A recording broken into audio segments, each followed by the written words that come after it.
Welcome to study helpline. तो friends, आज मैं आपके लिए पॉलिटी के क्वेश्चन आंसर्स लेकर के आई हूँ जो कि आपके आने वाले एग्जाम्स के लिए काफ़ी ज़्यादा इंपॉर्टेंट है। दोस्तों, इसमें जो आपके क्वेश्चंस है वो आपके सारे सेलेक्टेड क्वेश्चंस है जो कि प्रीवियस ईयर में रिपीट हुए हैं एंड जो आपके आने वाले एग्जाम्स हैं उनमें आने की पॉसिबिलिटी है। तो आप इन क्वेश्चन को जरूर लगाइएगा। तो आइए स्टार्ट करते हैं। तो फर्स्ट क्वेश्चन है हमारा, निम्नलिखित में से किसको देश के वित्त का संरक्षक माना जाता है। तो इनमें से जो है किसको देश का जो वित्त होता है उसका संरक्षक माना जाता है। तो इसके ऑप्शन देख लेते हैं। ए ऑप्शन हमारा प्रधानमंत्री, बी ऑप्शन हमारा वित्त मंत्री, सी ऑप्शन हमारा भारत का नियंत्रक, डी ऑप्शन हमारा भारतीय रिजर्व बैंक। तो राइट आंसर क्या हो सकता है इसका?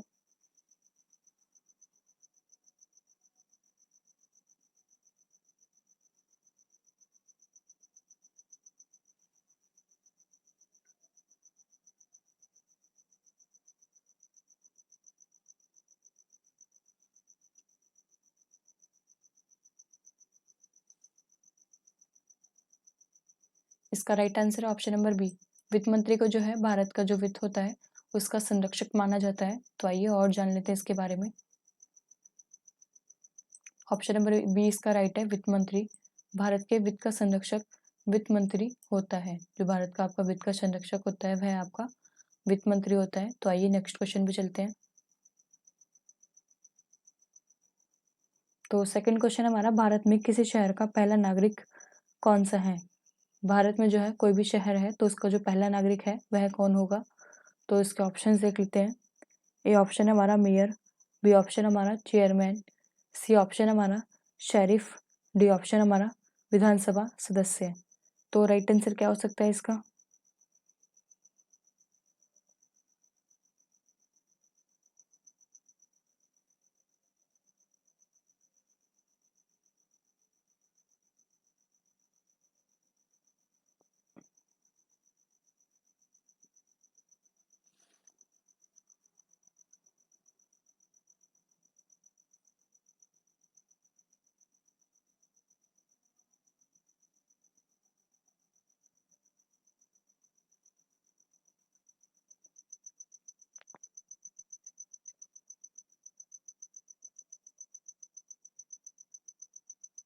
इसका राइट आंसर है आपका ऑप्शन नंबर ए, मेयर जो है इसका राइट आंसर है। भारत में किसी भी शहर का जो आपका पहला नागरिक होता है वह आपका मेयर होता है। तो आइए और जान लेते हैं इसके बारे में। ऑप्शन नंबर ए इसका राइट है, मेयर। भारत में किसी शहर का पहला नागरिक मेयर है। अगर आपका कोई भी शहर है तो उसमें जो आपका पहला नागरिक होगा तो वह आपका मेयर होगा। तो आइए नेक्स्ट क्वेश्चन पे चलते हैं। तो थर्ड क्वेश्चन हमारा, भारत अंतर्राष्ट्रीय लोकतंत्र और चुनाव प्रबंधन संस्थान कहाँ स्थित है। जो आपको भारत का अंतर्राष्ट्रीय लोकतंत्र और जो आपका चुनाव प्रबंधन संस्थान है वह आपकी कहाँ स्थित है। तो इसके ऑप्शन देख लेते हैं। ए ऑप्शन हमारा नई दिल्ली, बी ऑप्शन हमारा मुंबई, सी ऑप्शन हमारा चेन्नई, डी ऑप्शन हमारा चंडीगढ़। तो राइट आंसर क्या हो सकता है इसका?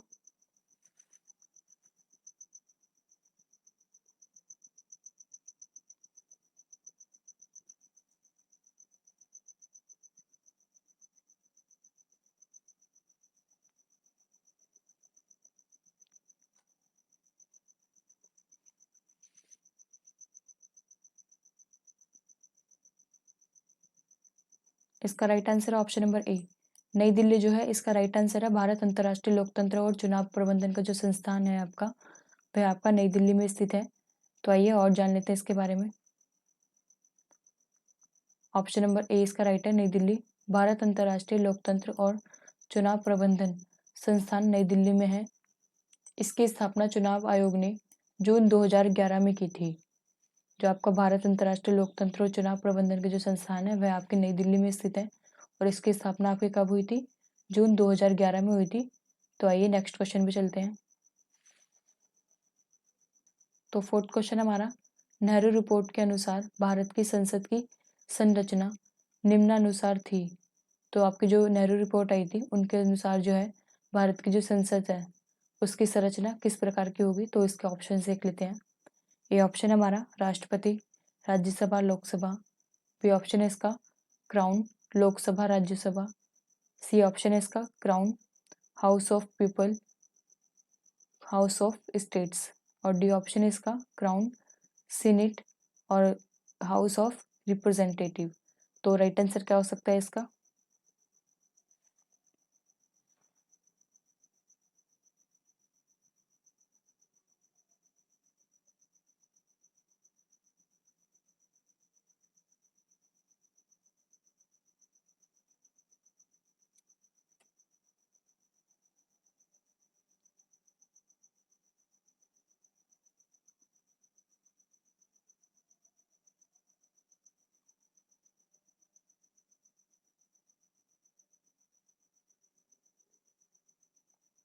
इसका राइट आंसर आपका option number D, crown, senate और हाउस ऑफ रिप्रेजेंटेटिव जो है इसका राइट आंसर है। नेहरू रिपोर्ट के अनुसार जो आपकी भारत की संसद थी, उनकी संरचना कैसी थी? एक तो क्राउन होंगे और सीनेट होंगे, हाउस ऑफ रिप्रेजेंटेटिव होंगे। तो आइए और जान लेते हैं इसके बारे में। ऑप्शन नंबर डी इसका राइट है, क्राउन, सीनेट और हाउस रिप्रेजेंटेटिव। तो फिफ्थ क्वेश्चन है हमारा, भारत में वित्त आयोग के सदस्यों के रूप में नियुक्त होने के लिए योग्यता कौन निर्धारित करता है? जो आपके भारत में वित्त आयोग के जो सदस्य हैं, अगर वह नियुक्त करना है तो उसकी जो योग्यता है वह कौन निर्धारित करता है? तो इसके ऑप्शन देख लेते हैं। ए ऑप्शन हमारा भारत का राष्ट्रपति, बी ऑप्शन हमारा मंत्रिपरिषद, सी ऑप्शन हमारा कानून द्वारा संसद, डी ऑप्शन हमारा केंद्रीय कैबिनेट। तो राइट आंसर क्या हो सकता है इसका?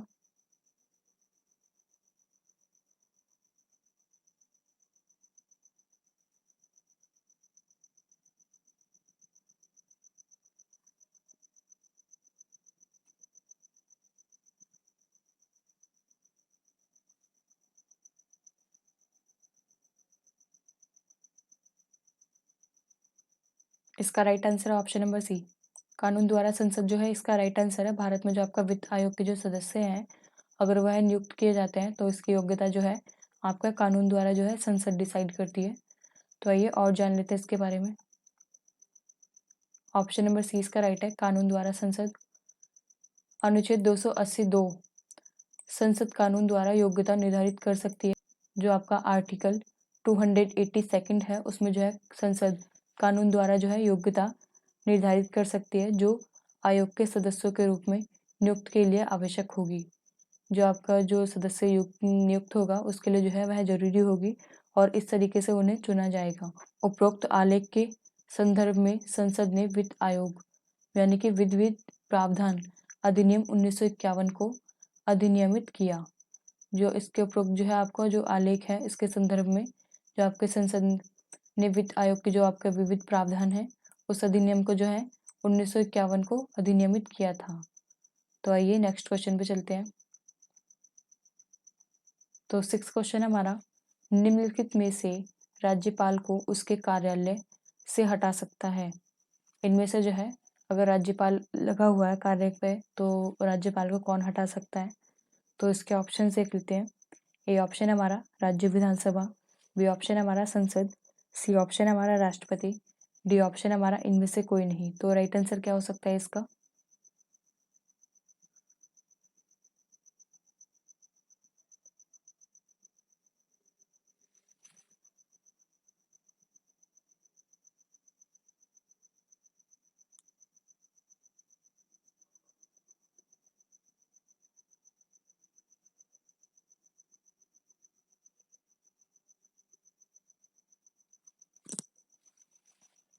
इसका राइट आंसर है ऑप्शन नंबर सी, राष्ट्रपति जो है इसका राइट आंसर है। राज्यपाल को जो है उसके कार्यालय से राष्ट्रपति हटा सकता है। तो आइए और जान लेते हैं इसके बारे में। ऑप्शन नंबर सी इसका राइट है, राष्ट्रपति। राज्यपाल राष्ट्रपति के प्रसाद पारित कार्य करता है, अंततः राष्ट्रपति राज्यपाल को हटा सकता है। जो आपका राज्यपाल है वह राष्ट्रपति के जो है अंडर में काम करता है और जो आपका इसके अलावा जो है राष्ट्रपति राज्यपाल को हटा सकता है। तो आइए नेक्स्ट क्वेश्चन पे चलते हैं। तो सेवंथ क्वेश्चन हमारा, भारत में 3 स्तरीय पंचायती प्रणाली कितनी जनसंख्या से ऊपर वाले राज्यों में है?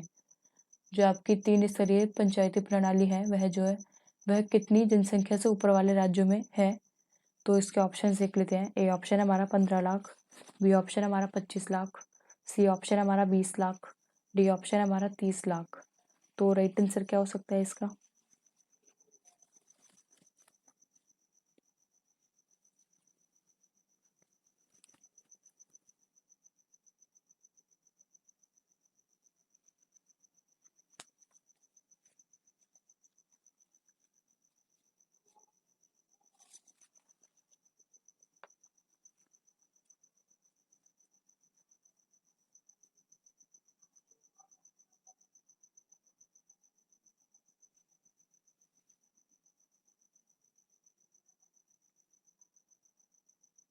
इसका right answer option number C, 20 lakh जो है इसका राइट आंसर है। जो आपकी 3 स्तरीय पंचायती प्रणाली है वह 20 लाख से जो ऊपर वाले राज्य है यह उसमें लागू होती है। तो आइए और जान लेते हैं इसके बारे में। ऑप्शन नंबर सी इसका राइट है, 20 लाख 3 स्तरीय पंचायती राज प्रणाली, ग्राम पंचायत, पंचायती समिति और जिला पंचायत केवल उन्हीं राज्यों के लिए है जिनकी आबादी 20 लाख से ऊपर है। ये जो आपकी 3 स्तरीय प्रणाली है जिसमें एक है आपका ग्राम पंचायत, दूसरी है आपकी पंचायत समिति, थर्ड है आपकी जिला पंचायत। यह जो है वह केवल उसी राज्य में होगी जिसकी आबादी जो है 20 लाख से ऊपर होगी। तो आइए नेक्स्ट क्वेश्चन पे चलते हैं। तो 8th क्वेश्चन है हमारा, भारतीय संविधान की 6ठी अनुसूची किन 4 राज्यों में अनुसूचित क्षेत्र और अनुसूचित जनजातियों के प्रशासन और नियंत्रण से संबंधित है। जो आपकी 6ठी अनुसूची है वह जो है 4 राज्यों से संबंधित है जिनमें अनुसूचित क्षेत्र और अनुसूचित जनजाति के जो आपका प्रशासन है और उसके नियंत्रण से जो है यह संबंधित है। तो इसके ऑप्शन देख लेते हैं। ए ऑप्शन है हमारा मणिपुर, मिजोरम, त्रिपुरा और नागालैंड। बी ऑप्शन है हमारा असम, मेघालय, त्रिपुरा और मिजोरम। सी ऑप्शन है हमारा असम, मेघालय, अरुणाचल प्रदेश और नागालैंड। डी ऑप्शन है हमारा असम, मेघालय, मिजोरम और नागालैंड। तो राइट आंसर क्या हो सकता है इसका?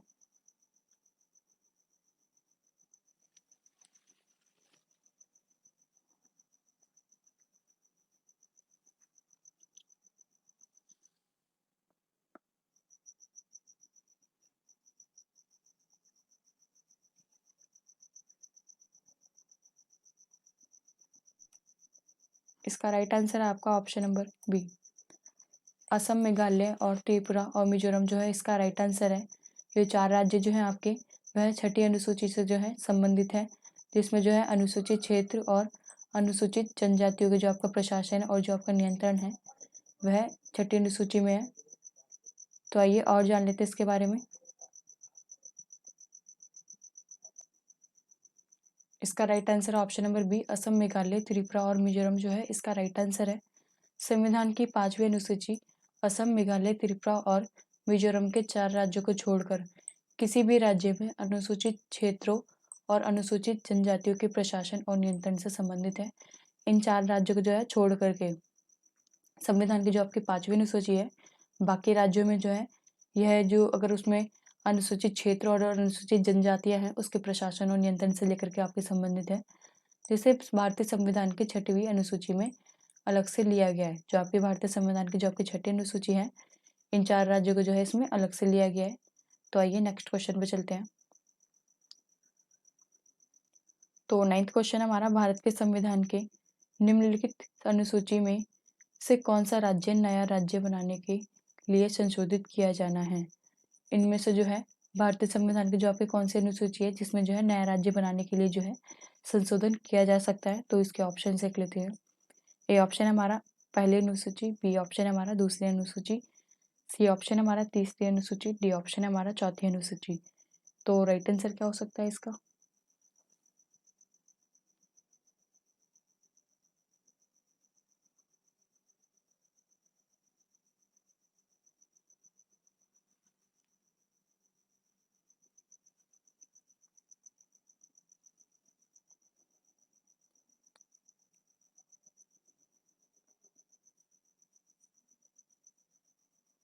इसका राइट आंसर है आपका ऑप्शन नंबर ए, पहली अनुसूची जो है इसका राइट आंसर है।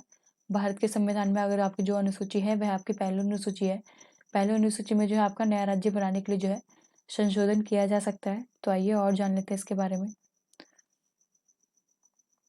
ऑप्शन नंबर ए इसका राइट है, पहली अनुसूची में संघ और राज्य क्षेत्र का वर्णन है। जो आपकी पहली अनुसूची है उसमें जो है संघ और राज्य का जो क्षेत्र है उसका वर्णन किया गया है। तो आइए नेक्स्ट क्वेश्चन पे चलते हैं। तो 10th क्वेश्चन हमारा, निम्नलिखित में से कौन सा विषय 7वीं अनुसूची की समवर्ती सूची में है। इनमें से जो है कौन सा विषय जो है 7वीं अनुसूची की समवर्ती सूची में है। तो इसके ऑप्शन देख लेते हैं। ए ऑप्शन हमारा सार्वजनिक स्वास्थ्य और स्वच्छता, बी ऑप्शन हमारा वन, सी ऑप्शन हमारा स्टॉक एक्सचेंज, डी ऑप्शन हमारा कृषि। तो राइट आंसर क्या हो सकता है इसका?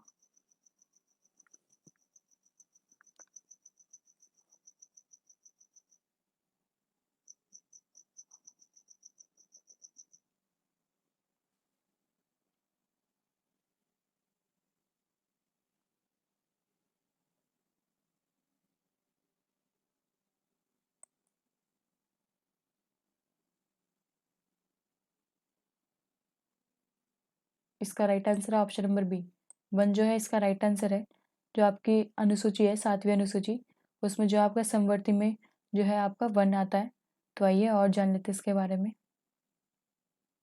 ऑप्शन नंबर बी इसका राइट है वन। समवर्ती सूची वह सूची है जिसमें केंद्र और राज्य दोनों ही कानून बना सकते हैं। यह जो आपकी समवर्ती सूची है आपकी वह सूची है जिसमें जो आपका केंद्र और राज्य जो है वह दोनों बना सकते हैं कानून। वन समवर्ती सूची का विषय है, जो आपका वन है वह जो है समवर्ती सूची का विषय है। तो आइए नेक्स्ट क्वेश्चन पे चलते हैं।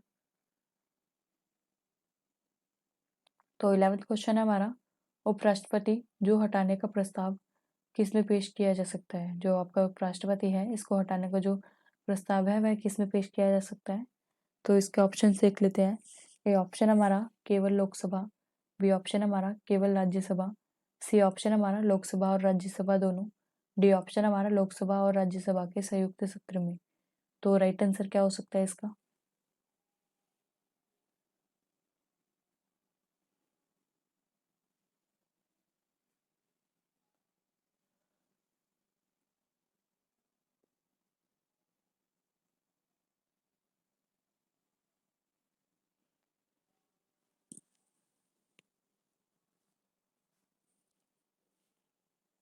इसका राइट आंसर है ऑप्शन नंबर बी। अगर आपको उपराष्ट्रपति को हटाना है, इसका प्रस्ताव जो है आपको केवल राज्यसभा में पेश करना होगा। तो आइए और जान लेते हैं इसके बारे में।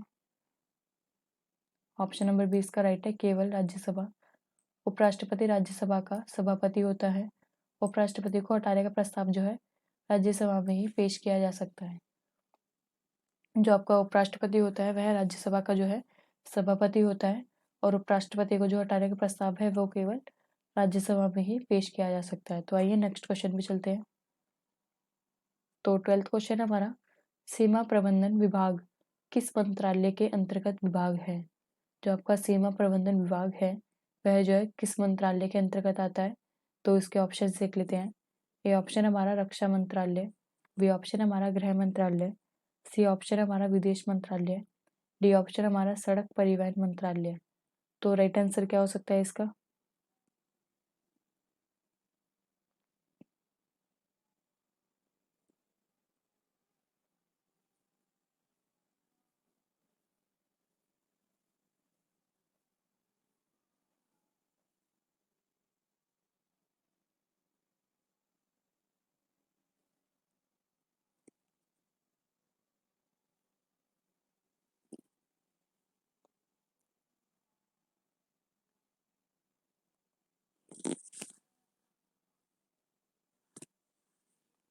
इसका राइट आंसर है आपका ऑप्शन नंबर बी, गृह मंत्रालय जो है इसका राइट आंसर है। सीमा प्रबंधन विभाग जो है आपका वह गृह मंत्रालय के अंतर्गत आता है। तो आइए और जान लेते हैं इसके बारे में। ऑप्शन नंबर बी इसका राइट है गृह मंत्रालय। सीमा प्रबंधन विभाग गृह मंत्रालय के अंतर्गत एक महत्वपूर्ण विभाग है। तो आपका सीमा प्रबंधन विभाग है यह जो है गृह मंत्रालय के अंतर्गत जो है एक महत्वपूर्ण विभाग है। तो दोस्तों आज के लिए बस इतना ही। अगर आपको ये वीडियो अच्छी लगी हो तो प्लीज़ इसे लाइक करें, शेयर करें, सब्सक्राइब करें हमारे चैनल को। तो मिलते हैं आपको ऐसे अगली वीडियो में। आज के लिए बस इतना ही। Thank you.